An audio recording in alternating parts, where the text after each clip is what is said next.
Moin!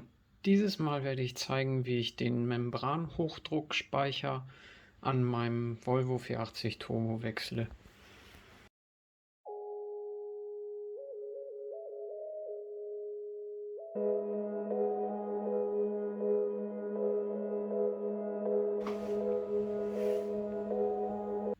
Bei diesem ABS-System ist das der Fall, dass das mit einem Hochdruckspeicher und zusammen mit einer Hochdruckpumpe wie ein Bremskraftverstärker wirkt. Bei anderen Autos ist das ja mit Vakuum geregelt. Ich habe auch schon das Teil besorgt.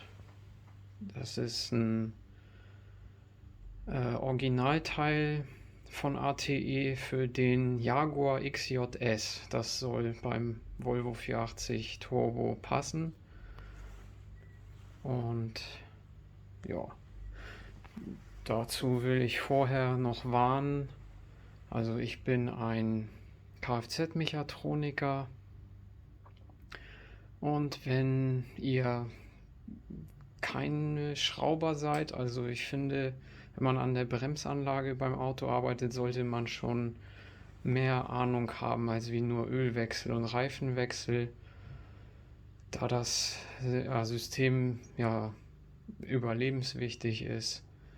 Außerdem auf dem Teil sind so 200 Bar Druck drauf und damit ist nicht zu spaßen. Also wenn man das Teil löst am Bremskraftverstärker, dann kann auch unter Druck Bremsflüssigkeit rausspritzen und dann sollte man auf jeden Fall den Lack schützen und vor allem, weil die Bremsflüssigkeit eine ätzende Flüssigkeit ist, die Haut schützen, also mit einer Schutzbrille und Schutzhandschuhen. Ja, und wie gesagt, den Lack schützen, alles abdecken. Also die Teilenummer ist die JLM 1907, wie gesagt für den Jaguar XJS. Also soweit ich weiß oder gehört habe, beim BMW E32 7er gibt es auch so ein System.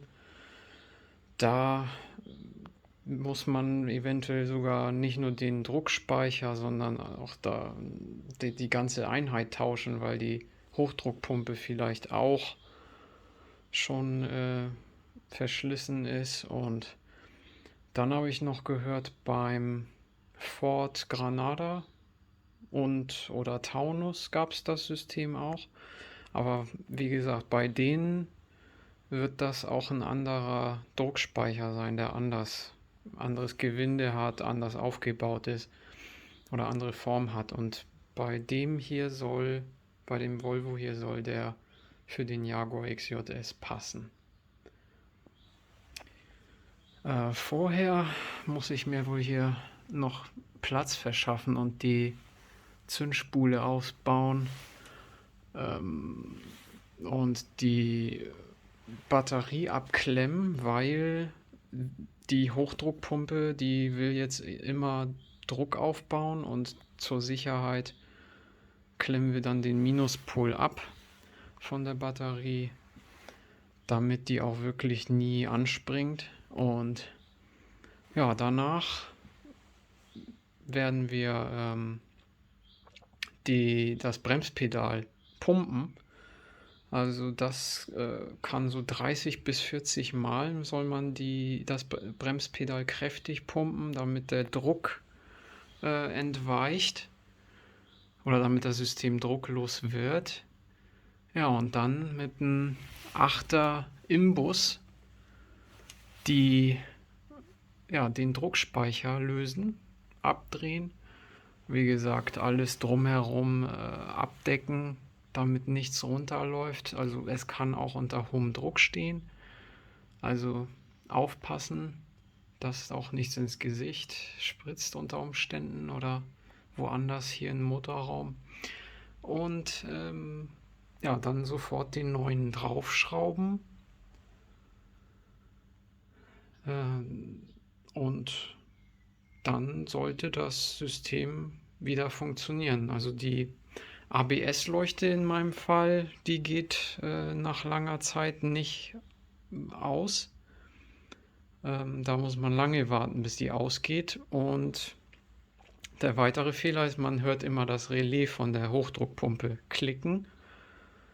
Mittlerweile schon immer bei jedem Tritt aufs Bremspedal. Also ich würde auch sagen, dass die Bremskraft nachgelassen hat. Der Druckspeicher ist schon mehrere Jahre hier fällig zu erneuern und ja, heute ist der Tag gekommen, wo ich das dann umsetze.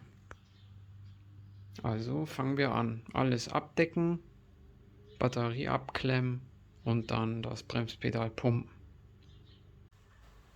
So, ich habe alles abgedeckt. Bremspedal so 30, 40 Mal tief getreten. Und jetzt lösen wir den mal.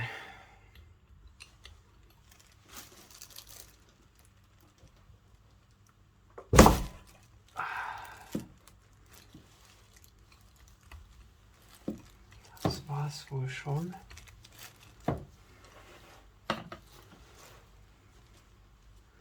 Ja, löst sich mit der Hand. Oh, ja. Da war jetzt Druck zu hören, dass da was rauskommt. Und da haben wir ihn. Ja. Dichtring ist drauf, der alte, das ist sehr wichtig. Und beim neuen muss jetzt der Dichtring drauf sein. Da solltet ihr dann auch drauf achten, dass da ein neuer dabei ist. Das hat hier auch so ein bisschen, ja, so gestäubt, hat das so gespritzt. Den machen wir jetzt fest. Und dann nein. So. Richtig schön fest drehen. Immer dran denken, so in etwa wie der alte auch abgekommen ist. Also eigentlich drehe ich gerade so viel ich kann. So. Weil da sind 200 Bar drauf. Das darf man auch nicht vergessen. Da ist richtig hoher Druck auf dem System. So, und nun werden wir mal die Folie, das alles wegnehmen und Batterie anklemmen. Alles noch, ich will das alles noch mal mit Bremsenreiniger ein bisschen sauber spülen. Drumherum, das hat ja doch ein bisschen so genebelt. Also da war richtig Druck drauf. Und dann starten wir das Auto mal und gucken, wie sich das Bremspedal anfühlt, wie sich die ABS-Leuchte verhält, ob die jetzt schneller ausgeht. Das kann so, habe ich gelesen, so 40 Sekunden, bis zu 40 Sekunden dauern, bis die ausgeht. Weil ja erstmal pumpt die Hochdruckpumpe wieder und der Druck muss erstmal, das muss alles erstmal entlüften. Und dann noch bevor wir fahren, das Auto fahren, sollte auch der Bremsflüssigkeitsstand kontrolliert werden. Ganz wichtig. Also hier haben wir gerade über Max. Das war vorher nicht so. Der stand so zwischen Min und Max. Also mal gucken nach dem Motorstart, was dann da passiert. So, ich habe wieder alles zusammengebaut. Die Zündspule, da ist das neue Teil. Den Füllstand, den werde ich noch korrigieren. Aber schauen wir erstmal, wenn er anspringt, was passiert.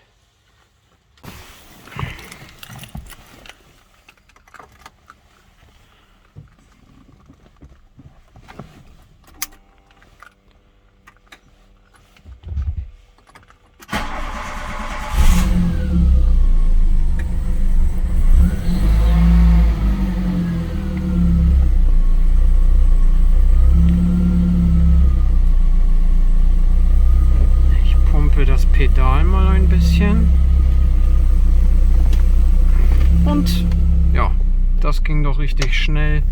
ABS-Leuchten ausgegangen. Das ging vorher nicht so schnell. Das Pedalgefühl, würde ich sagen, ist jetzt nicht so anders. Jedenfalls habe ich noch nicht das Relais von der Hochdruckpumpe gehört.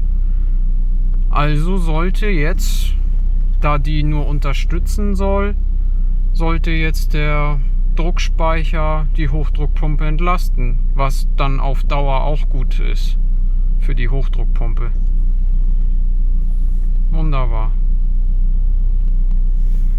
Gucken wir uns mal den Füllstand an von der Bremsflüssigkeit. Der ist jetzt auf Max. Also würde ich sagen, lassen wir das erstmal so. Und dann werde ich eine Probefahrt machen. Ich erwarte, dass die Bremskraft jetzt in Ordnung ist, beziehungsweise besser. Und dann würde ich sagen, erfolgreiche Reparatur. Dann bis zum nächsten Mal. Ich hoffe, das Video hat euch gefallen. Wie immer gerne Daumen nach oben, abonniert mich und schreibt mir in die Kommentare. Bis zum nächsten Mal. Tschüss.